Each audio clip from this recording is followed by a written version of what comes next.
Welcome to Tech in the Right Direction, the podcast. This week, I'll be speaking with Katy Rose. The youngest on her block and in her family, a very competitive Katy Rose bemoaned to her father, Marshall, that the big kids didn't want to play with her. His response, build something that they'd want to be a part of, and they'll come to you. One treehouse later, Katy and all the older kids were now playing together. That same philosophy in action applies today with the company that Marshall founded and the one which Katy is now the CEO. Pins Advantage is a San Diego-based SaaS company that helps businesses track certificates of insurance. And like the Treehouse, the big kids are coming to Pins with clients like Enterprise Car Rental, LAX, and the City of Glendora. Katy recalls making 30 calls into 10 different offices to close Enterprise. She's tenacious and passionate about the business her father created and leads with a visionary mindset. A graduate of University of Boulder, Katy also received her coding bootcamp certificate from UCSD. She's an avid long-distance runner and is not afraid to put in the miles, as proven by her outstanding and unwavering efforts to close Enterprise. Today, Pins has clients across multiple industries, including airports, cities, rental car companies, property management, and more. Check out www.pinsadvantage.com and see how we can help build your business. Welcome to the show, Katy. I'm so excited to have you on. Thank you, Jennifer. I'm really excited to be here. Great. Let's get started. So, Katy, as a woman in tech, can you share with us your career journey and how you got to where you are today? Yeah, certainly. I graduated college and came home and decided to work on building out this software company, Pins, with my dad. My dad was, for his entire career, still is today, an insurance broker. And he sold insurance to general contractors. So, for years growing up, he had explained this concept for a software that helped general contractors automate the process of collecting insurance documents from their subs. And as the years go on and we talk more and more about this, we really honed in on this absence of a tool in so many industries. An airport could use this tool, a property management company, of course, contractors could. So when I graduated college, I moved home and we really put our heads together and built out the first version of the software. And that was 8 years ago. It'll be 9 years ago this November. Wow, that's cool. So did you actually do the programming or did you hire somebody to do that? Yeah, no, I'm not that capable. We hired someone to do that. So we really thought through the requirements, my dad and I together, who would use it, what industries we were going to target, how it should function. Every little detail about the experience of the software, and then contracted with a firm to help us build out this first version. And That's great. it's great. Yeah, we've iterated through the software since then, right? And improved it and expanded upon it. And of course, brought in new users and new industries. But really, this was made in a backyard in Sierra Madre, California. Wow, that's amazing. So I want you to tell us the story about what your dad said to you when kids were not playing with you when you were young. Yeah, this comes to rear its ugly head at me because I told our mutual connection this story. So I don't know how old I was. I think I was 5 or 7, somewhere around there. And I was the youngest kid on my street. We lived on a cul-de-sac, so you can imagine, it's just like kids crazy, rollerblading, bicycles everywhere all day. And of course, a couple of these neighborhood kids and my sister are hanging out and they don't want, the littlest kid to join them with whatever it was they were doing. I can't even remember.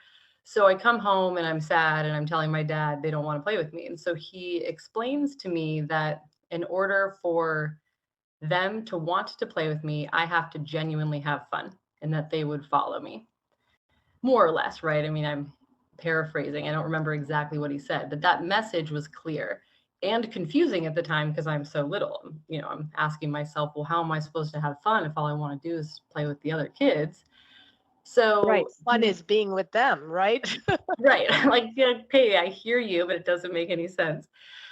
and I don't really have a great memory, so it's funny that I remember this story distinctly, but he then asks me what I want to do. He's like, I'll play with you. What is it that you want to do right now? If we can do anything, what sounds fun?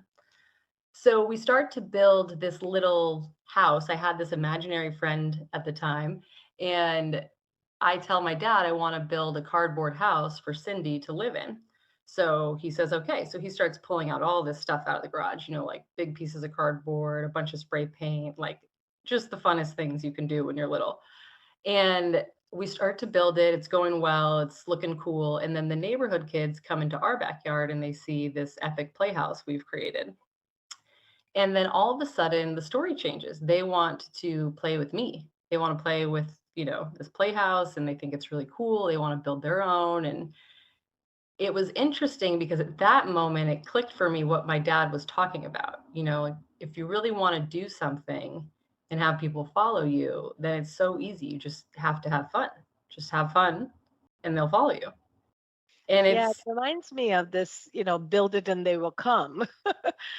yeah, yeah, build it and they will come. And I feel like today I'm just still building things with my dad and they're still Yeah, coming and it's fun. I love it. I love that story. So, Katie, what is your perspective on creating something from nothing? Oh, yeah, I have so much to say in that arena, but I guess I can walk you through it,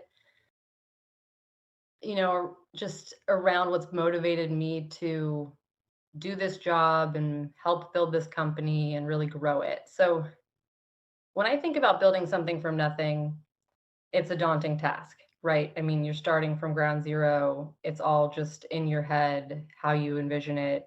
And then actually executing that vision is a totally different process and skill set, comes with its own challenges. I think when you ask yourself what you want to do when you're little or when you graduate college or at these key moments in your life, for me, I always, asked myself, like, well, what's my ultimate driver? What do I like? And I think I like a challenge. So the idea of building a company from nothing that didn't exist before appealed to me. Of course, insurance is a little dry as a subject matter. I mean, I hope I'm not offending anybody by saying that. Since it's my field too, I think I can say it. So it's not necessarily that, insurance is super interesting to me or software is super interesting to me, but that process of creating a company that didn't exist before, that's bringing a good product to the market. People that use it love it. It helps them. It saves them time. I mean, that's really interesting. That's something from nothing part has always appealed to me. And I don't know, maybe it's just an inherent in all of us to want to do that. We have children and they don't exist until we have them, or you adopt a child and you get to see it grow and change and become this amazing complex thing. And I think everybody enjoys that evolution process. Oh, yeah, I completely agree. I mean, to see something come alive from nothing gives you so much pleasure, right? I mean, I love building businesses the same way and have done so, in my career as well. And just your house story, I mean, that was building something from nothing. So you had the canvas was your beginning, like you could do anything you wanted, which is so cool, I think. Yeah, it is really cool. I mean, if you think about your life that way, and if you're empowered by your environment to go and do these things, not everybody gets the same opportunities, which is unfortunate. But if your environment gives you a chance and you take it, then sky's the limit. You get to decide what that company ultimately turns into, what that cardboard house ultimately looks like. And then it can't be, I think too, it can't be taken away from you. When your motivator is just to create something and see how far you can push it and drive it, that kind of vision and accomplishment is very real but also intangible, and it's yours always. It can't be taken away from you. It's not monetary or physical. Yeah, that's true. I built my company from scratch 32 years ago and just, sold it at the end of November. And Wow. it was it was like my baby. I have two daughters that are 32 and 35. And I'm like, oh my God, I have another baby. You Like you said, do. when you build it from scratch and it, it, it's you, it's part of you. It really is. Yeah, it's part of your identity. And therefore, it's going to go as far as you take it. So if you decide to sell it, then that's your decision. If you decide to grow it and push it, that's your decision. I mean, it's a really cool way to approach your life, like just taking on that challenge of making something out of nothing. Hmm. And, one of my friends once said, because I was always into growing the company every year, and he said, Jen, why are you doing that? Why don't you just relax and let it be? And I said, no, if you're not growing, you're dead. You have to be growing. Yeah. Yeah, I get that. I completely understand that. It's a funny Yeah, question. yeah, it was. Anyway, let's talk about risk management. So, what are some ways that people can bring risk management in-house? Right. So when you talk about risk management, there's a ton to that field, right? I mean, that's a phrase, risk management, that encompasses a very large range of information. Right, right. In terms of, the PINS software, what we've built here, that's just one component of risk management. So I'll talk about that component because I know it well. I think I know it well. I probably know just enough to be dangerous, but that's what I'll focus on here. So if you're an airport and you have planes landing or Uber drivers coming on and off your property all day, you have vendors inside the airport selling cheeseburgers and beer, etc. You have 1,000 moving parts every day going on at your organization. And you need to effectively manage the risk associated with those third parties. Because when push comes to shove, that cheeseburger vendor, he doesn't really have skin in the game like LAX, right? He's got to worry about his business and his employees, etc. But LAX needs to make sure that they're protected as an organization against any mishaps that might go wrong with a vendor, right? So one way to bring risk management in-house is to look at your risk and ask yourself, where in my business, if I'm an airport or a general contractor or a property management company, where's the risk? And are there software tools that can help me mitigate this risk? So if the answer to the question is, wow, I've got a lot of risk and exposure around all the airlines that are landing at this airport or all the vendors that are selling food, because God forbid something go wrong and a bunch of people get sick, who's going to pay for that? Then the second question is, are there tools that can help me manage this? And there are. There's software tools like PINS that can help you manage the collection and storage of insurance documents and other compliance documents from these vendors you're engaging day to day, just operating your business. And it is so important to have them all organized and in a software tool so that when you desperately need it, you have it, right? It's not something you have to go call a zillion people to find out where that document is. And we hear that story all the time from our users. A general contractor is using PINS and they've got 100 projects going at one time with a bunch of subcontractors on each project.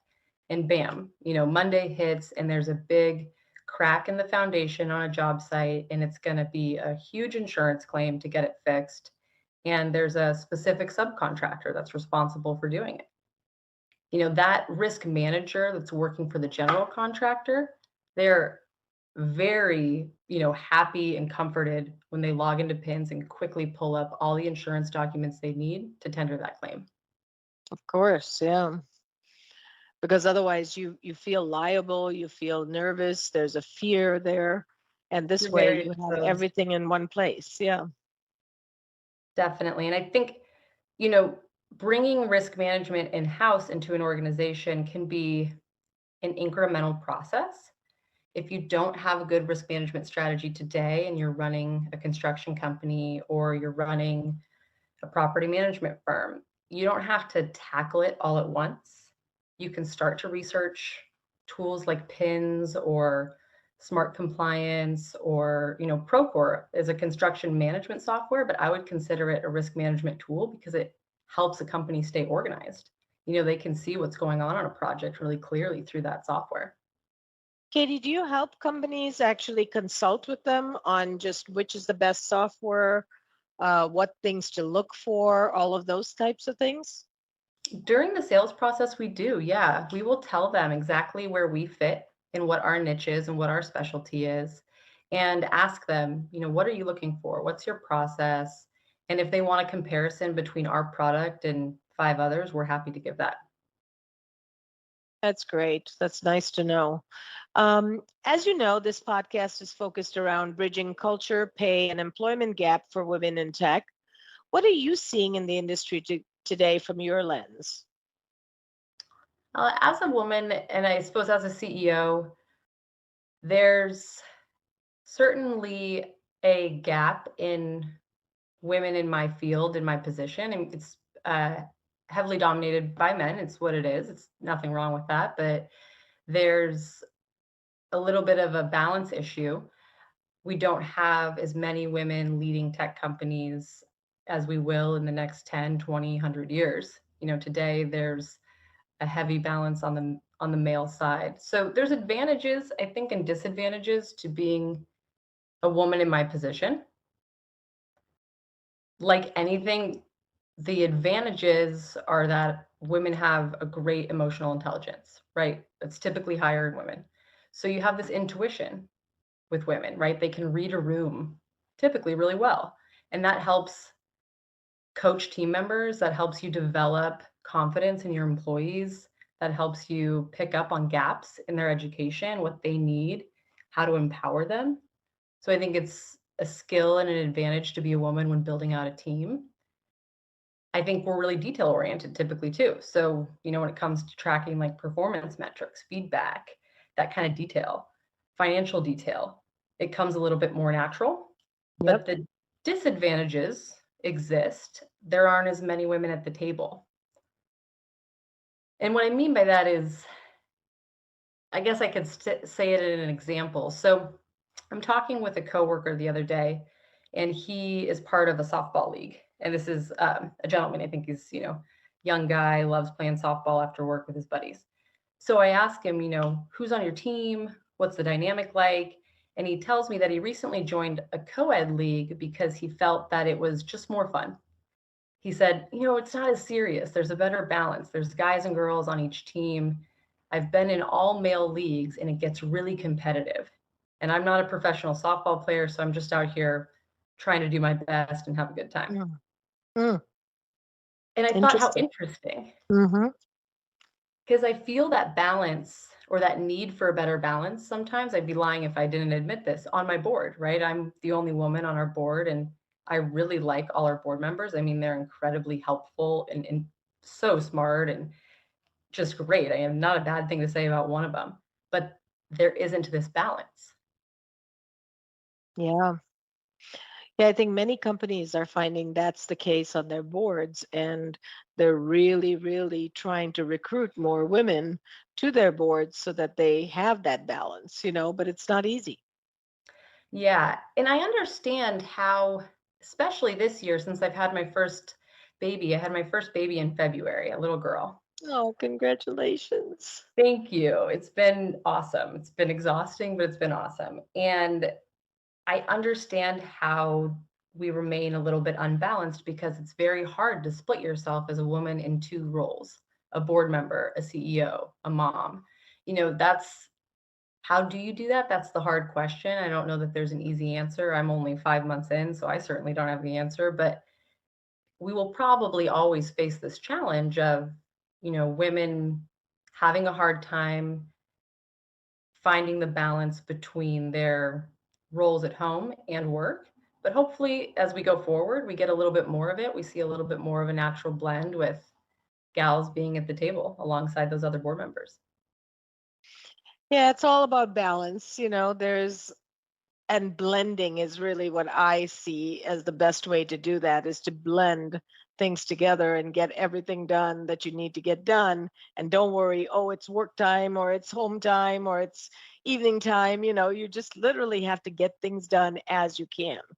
And I do that even with working. It's like I get 10 minutes in between my meetings and I do a million things. It's like, okay, do I respond to these emails? Do I set a meeting? Do I call somebody back? I do all of that in that 10 minutes seems so long when you're really productive. It's Yeah, it great. does. So you learn how to do that. And with the baby, you're going to learn how to do that anyway. You're going to be Yeah, on a conference call holding the baby. you seriously do. Yeah. Yeah. And I think, at least for me growing up, my parents really had an interesting narrative at home. They Mm. never made us feel like we had to make a choice. It's just me and my sister, two kids, both girls. And my folks never made us feel like we had to make a choice between being a girl or doing certain things because we were girls. They just always made opportunities available and opened the door for us. My dad never said that kind of old typical phrase like, I really wanted a boy as my first kid. I Mhm. mean, that just wasn't, you weren't going to hear him say that. Instead, he constantly told us, I always wanted girls. I And love I don't that. know if he just, wanted to make sure we knew like the support was there. And then my mom was just this incredibly talented, very well educated person. She was a nurse and a lawyer. And they just drove that message like, if you want it, you can do it. You have to work hard, but it doesn't matter who you are. If you want it enough, you'll get there. Yeah, and that's why you're so successful in such a male-dominated field. It's great. They raised you with that confidence, and a lot of women don't have the confidence and they think, oh, I can't do that. I'm not qualified for it. And men, if they're 60% qualified, they're like, yes, I can do it. Yeah, they have a natural confidence that's Yep. enviable for sure. Yeah. Yeah. Yep. So, as a CEO, I'm sure through the years, there are some lessons you've learned. What lessons have you learned that you can share around running a software as a service business? I think you need to ask a lot of questions.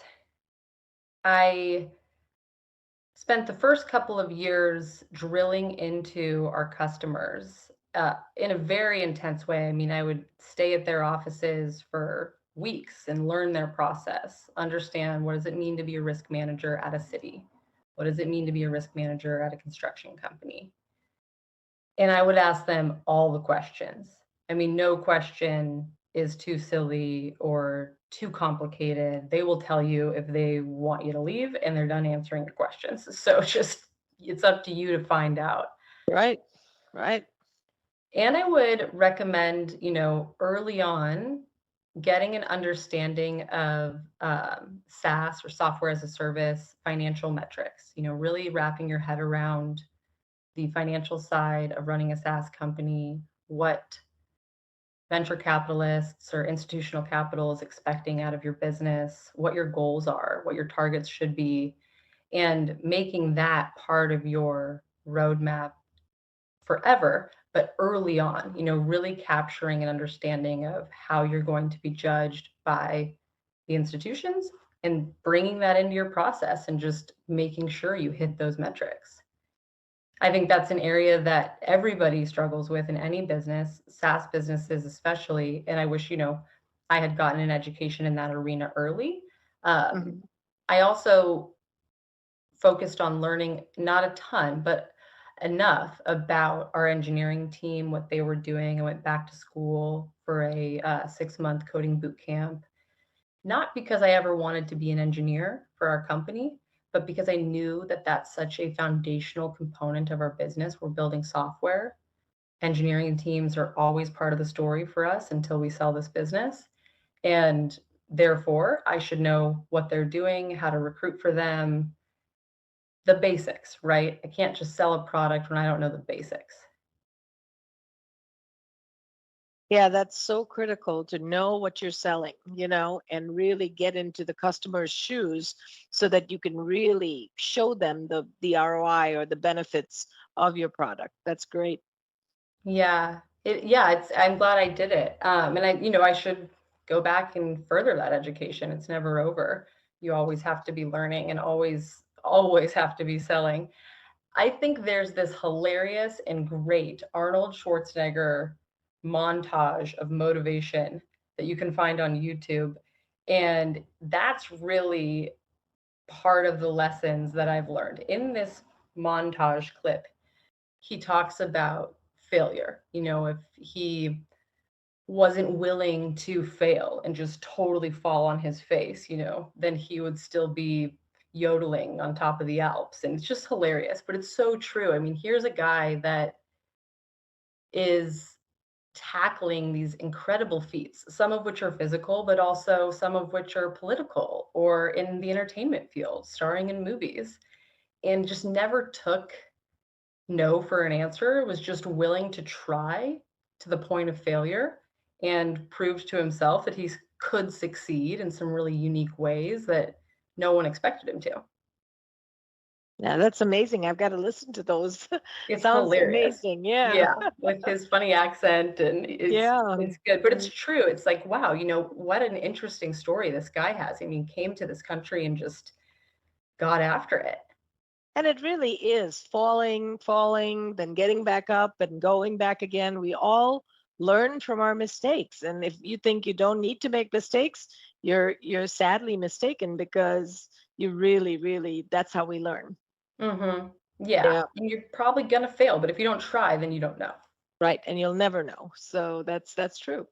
So as you look back on your career, is there anything that you wished you had known about leading a tech business that now you have learned?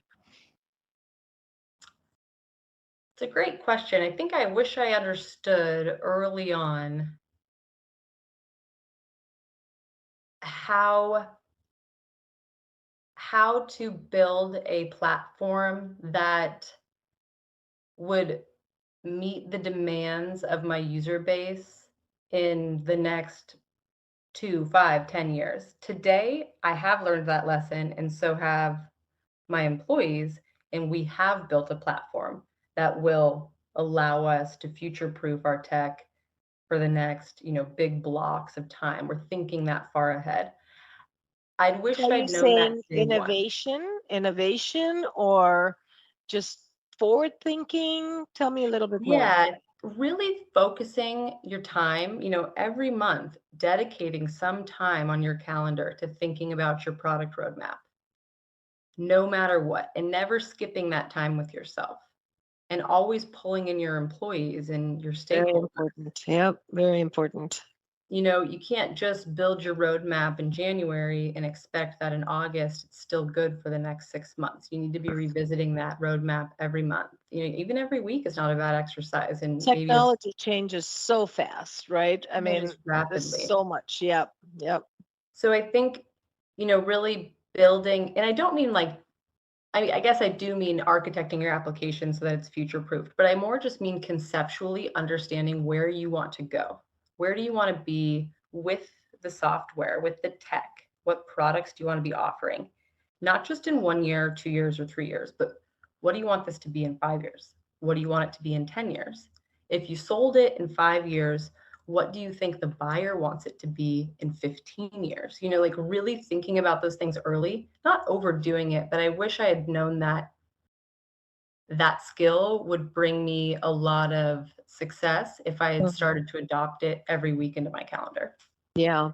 It's a big lesson to learn, but very important. I think, just looking at the future, and that's not just with the software and service, it's any business, right? It's whatever you're doing, you have to keep reinventing yourself, and doing it a better, smarter, optimized way, so that customers are seeing the benefit and you're growing every day. So it's quite a challenge, though. Yeah. I mean, there's so many lessons I've learned, and I'm a fool to think I don't have a bunch ahead of me right now, but that's But one. that's great. No, that's great. So, in closing, Katie, who inspires you and why? My team, our Yep. employees, Okay. they're incredible. Yeah, they work incredibly hard. and they are dedicated to the vision and they trust the process. It's a powerful thing when you see people putting in the kind of man hours you're willing to put in because Mhm. this is your baby and your company and you're so tied to it. But when you see your team members doing that, it's just a whole other level of Yeah, encouragement. yeah, yeah. They really have the passion for what you do, which is awesome. You have the right people, obviously. Yeah. Yeah, they're great. They're very inspiring and they bring their own contributions, their own energy and hype for this business and ideas. And that's really cool. And it's very cool to see those employees growing. We've Hmm. got a good example of this, a gentleman that started off in a CS role and is now an engineer and Hmm. now, has really influential conversations with us around where this product goes next year, 2 years from now. Hmm. And to see his career path and where it was 2 years ago and where he is today is just so cool. Yeah, that's very cool. That is very cool. I always say to my staff that, I hire people with brains. I don't want robots. So I just want you guys to always come up with ideas, have initiative, do things that make you happy, be passionate, be enthusiastic about what we do. And we too have a really good team. So that's great. I love that. Yeah, it all comes back to that first story, are you having fun? Do you think Hmm. other people wanna follow you? That's right. That's right. And show them what you can do and they'll come. If you build it, they'll come. Yep. Yeah, that's great. All right. Well, Katie, this was such a pleasure. I love chatting with you. I think I could chat with you for another 3 hours. But please share with our listeners how they can get a hold of you. Yeah, so you can find us on, any browser, pinsadvantage.com. That's our website. You can also find me on LinkedIn, Katy Rose. Pins Advantage is the company once again. And, we'd love to talk to any of you about our product, talk to you about other products we're familiar with. So please check us out. That's great. Well, thank you again, Katie. It was such a pleasure. Yep. Thank you, Jennifer.